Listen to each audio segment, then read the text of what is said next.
हे good morning दोस्तों, कैसे हो आप सब लोग। तो मैं अपने यूट्यूब के कमेंट्स पढ़ रहा था अपनी वीडियोस की। तो मुझे वहाँ पे पता लगा कि there is a lot of confusion कि पुणे टू प्रयागराज हम लोग कैसे जाएं।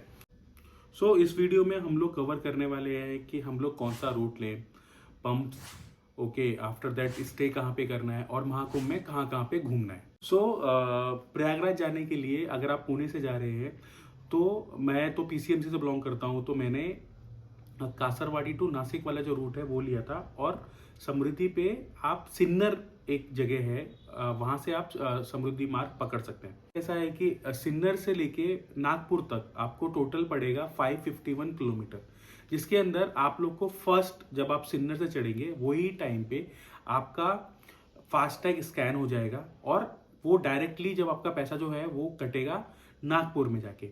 तो मेरा एक सजेशन रहेगा कि आप जब भी सिन्नर से चढ़ रहे हैं तो आप उसका एक वीडियो बना लीजिएगा, बिकॉज कभी कभार ऐसा होता है कि फास्टैग रीड नहीं हो पाता है और गेट्स ओपन हो जाते हैं। तो आप जब नागपुर पहुंचोगे तो वहां पे इश्यू हो सकता है, तो फिर आपको पूरा मुंबई से लेके नागपुर तक का जो 700 किलोमीटर पड़ता है टोटल, उसका आपको फास्टैग चार्ज करेंगे वो लोग। तो एक ये चीज का आप ध्यान रख सकते हैं। उसके बाद जब आप नागपुर से आगे जबलपुर की साइड पे जाएंगे तो उससे नागपुर से 20 किलोमीटर बाद में एक सीएनजी पंप आपको मिल जाएगा। उससे पहले आपको सीएनजी पंप समृद्धि मार्ग पे नहीं मिलने वाले हैं। अपार्ट फ्रॉम दैट मेरा सजेशन ये रहेगा कि आप अगर समृद्धि मार्ग से जा रहे हैं तो आप अपना फूड खुद का कैरी करें, बिकॉज वहां पे आपको पेट्रोल पंप्स तो मिल जाएंगे बट फूड आउटलेट इतने अभी तक नहीं बने हैं। तो हम लोगों ने तो अपना फूड खुद का कैरी किया था। एंड जो रूट है वो इतना अच्छा है कि हम लोगों ने फर्स्ट डे में ही 1000 किलोमीटर कवर कर लिया था। तो हम लोग डायरेक्ट रुके थे जबलपुर में। तो जबलपुर में जो होटल लिया था उसके डिटेल्स मैं आपको ऑलरेडी कमेंट्स में नीचे डाल दूंगा, ठीक है। अपार्ट फ्रॉम दैट मैं उसका एक स्क्रीनशॉट भी लगा दूंगा इसमें। एक रात होल्ड करने के बाद नेक्स्ट दिन हम लोगों ने रूट लिया था जबलपुर टू रीवा, रीवा टू प्रयागराज। ये सिंपल रूट है और अगर आप फर्स्ट डे में 1000 किलोमीटर कवर कर लेंगे तो बाद का जो रहेगा वो ज्यादा नहीं रहेगा। इट्स लाइक ऑलमोस्ट 200 या 300 के करीब कुछ तो रहेगा, तो वो इजीली कवर हो जाएगा। बट मेरा सजेशन एक और रहेगा आपके लिए कि आप मोस्टली रेडी टू मेक ऐसी कोई चीजें या फिर खाना वगैरह कैरी करना, बिकॉज महाकुंभ का जो सिचुएशन है ना वो डेली टू डेली चेंज होता रहता है। जब हम लोग गए थे तो हम लोग गए थे 30th जैन को और हम लोग रिटर्न आए थे वहां से 3rd फेब को। उस टाइम पे इतना भीड़ नहीं था और हम लोग को ज्यादा जाम वाम नहीं मिला था। बट जब ये वीडियो आज बना रहा हूं 11th फेब को, तब मैंने देखा है कि बहुत सारे वीडियोस, बहुत सारे रील्स के अंदर ऐसा पता लग रहा है कि वो लोग रीवा में ही लोगों को रोक रहे हैं। That is almost 100 kilometre from Prayagraj. तो वहां पे फिर आपको होटल्स वगैरह और खाने वगैरह का इश्यू रहेगा। तो रेडी टू ईट अगर आप ऐसा कुछ कैरी कर रहे हो तो वो आपको बहुत ईजी पड़ेगा। ये जो पूना से लेके प्रयागराज वाला जो रूट है उसमें जैसे ही आप प्रयागराज पहुंचोगे वहां पे आपको स्टार्टिंग में ही पार्किंग मिल जाएगा। वहां पे आप अपनी गाड़ी लगा सकते हैं और उसके बाद वहां से आपको ऑलमोस्ट 4 to 5 किलोमीटर चलना पड़ेगा, ठीक है। या तो आप ऑटो भी ले सकते हैं, वो अवेलेबिलिटी के ऊपर से डिपेंड करता है। तो वहां से आप संगम की तरफ जा सकते हैं और वहां पे आप संगम में स्नान वगैरह कर सकते हैं। हम लोगों ने जो हमारा तो अखाड़ा बुक था तो इसलिए हम लोगों ने अपनी गाड़ी सूरदास पार्किंग में लगाई थी। उसके बाद जो हमारा अखाड़ा था वो ऑलमोस्ट 1 किलोमीटर के करीब था और उस अखाड़े से हमारा जो संगम की दूरी थी वो ऑलमोस्ट 4 to 5। तो आप कहीं से भी जा रहे हो आपको संगम के लिए कम से कम 4 to 5 किलोमीटर तो चलना ही पड़ेगा। तो महाकुंभ में अगर आपको स्टे लेना है तो ऑनलाइन अगर आप देखोगे ना तो वहां पे बहुत महंगा मिलेगा। बट अपार्ट फ्रॉम दैट उन लोगों ने अच्छी खासी सुविधा भी बना के रखी है आपको स्टे के लिए। सो मैंने ऑनलाइन चेक करके कुछ सेक्टर्स में स्टे की जो व्यवस्था है वो डिटेल्स मैंने निकाली है। तो जैसे आप सेक्टर 25 में ले सकते हैं अपना रुकने के लिए। आफ्टर दैट 10 में भी है, देन 6 में भी है, 4 में भी है, 18 में भी है, 18 में भी है।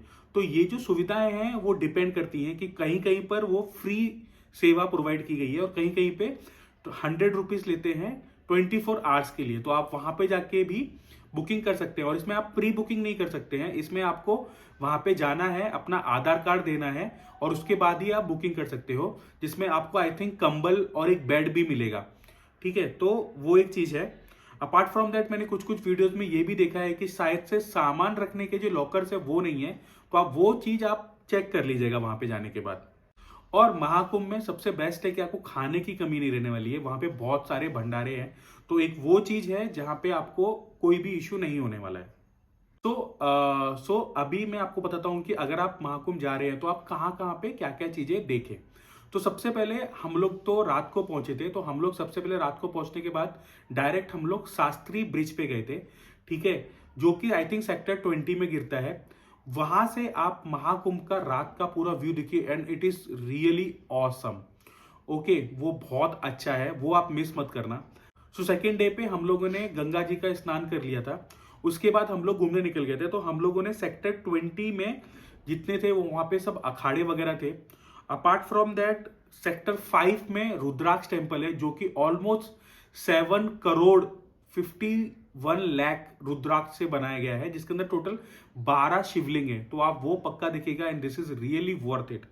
Apart from that fun sector 1 और 2 में राम मंदिर है, और एक शालीग्राम करके भी बहुत बड़ा एक हॉल टाइप बनाया गया है, जिसके अंदर आपको सारी प्रदर्शनियां दिखाई देंगी, पूरा रामायण उसमें पूरा महाकुंभ का डिटेल्स वगैरह दिया जाएगा। वहां पे रामायण की तो डिटेल्स वगैरह भी दी जाएगी, वो एक चीज है। सेक्टर 3 में लेटे हुए हनुमान जी है, वो भी आप देख सकते हो। अपार्ट फ्रॉम दैट अरियल घाट के अंदर आपको जो अपने 12 ज्योतिर्लिंग है ना, उनका प्रॉपर रिप्लिका बनाया गया है, आप वो भी देख सकते हो, that is also worth it. Sector 5 के अंदर आपको तिरुपति बालाजी का टेम्पल मिल जाएगा, और वहां पे स्वामी नारायण अक्षरधाम भी है, that is also really good.